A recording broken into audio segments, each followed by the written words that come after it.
ભાઈ તમને આ જયઘોષ નાદ જે કરો છો ને એના ધર્મ, એના નિયમો, એના નીતિ નિયમો, એનું પાલન તમારું એક એક બાળક કરશે ને એ દિવસ આ ગાદી ઉપર કોઈની પણ તાકાત નથી, બેસવું તો ઘેર ગયું હાથ પણ નહીં અડાડે.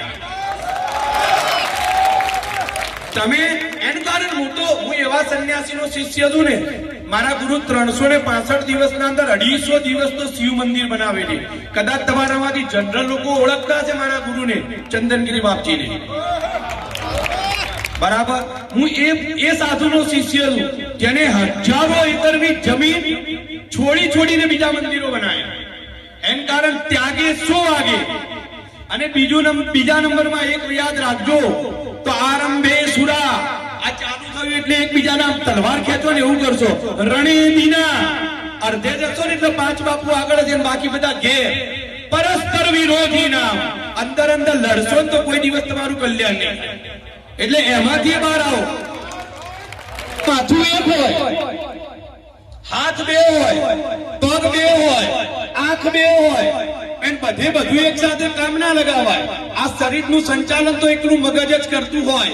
એટલે અહીંયાથી જેની નિયુક્તિ કરો, જેના નેતૃત્વમાં તમે ચાલો ને એના નેતૃત્વમાં રહેજો. અને બીજી એક વાત કહું, કદાચ મને ત્યાંની તો એટલી ખબર નથી, બેન અહીંયા તો હું મારું ભજન કરીને હાલ પણ મારું અનુષ્ઠાન ચાલે છે 1 વર્ષનું. અહીંયા આ ભૈરવજી હનુમાનજી આગળ તમે ખાલી શ્રીફળ મૂકો ને હાથે 2 ભાગ થઈ જાય છે, તો ભાઈ પારકા માણસની તો શું હાલત થાય.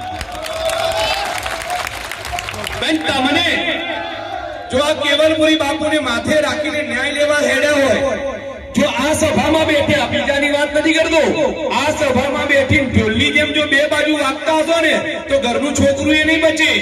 એ મારી હું તમને ગેરંટી આપું.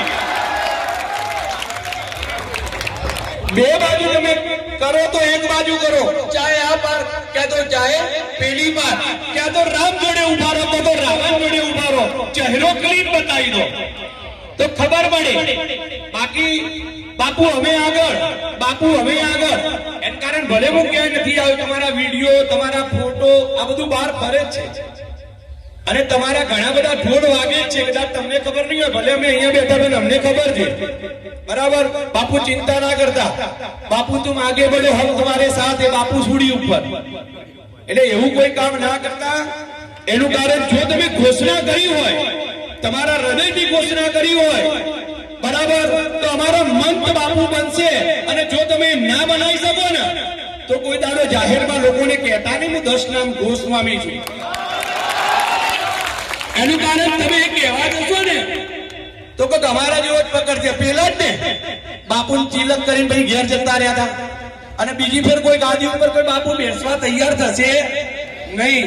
એટલે આ જે યુદ્ધ તમારું છે ને, ધર્મ યુદ્ધ છે, ગમે તેના જોડે લડવું પડે લડી લેજો, સુડીએ ચડી જજો, એકવાર આ બાર તો પેલી બાર થઈ જજો. જો ખરેખર ધર્મનું યુદ્ધ હશે ને તો આ ધજાવાળો તમારા જોડે ઉભો હશે તો તમારો વાળ વાંકો નહીં થાય.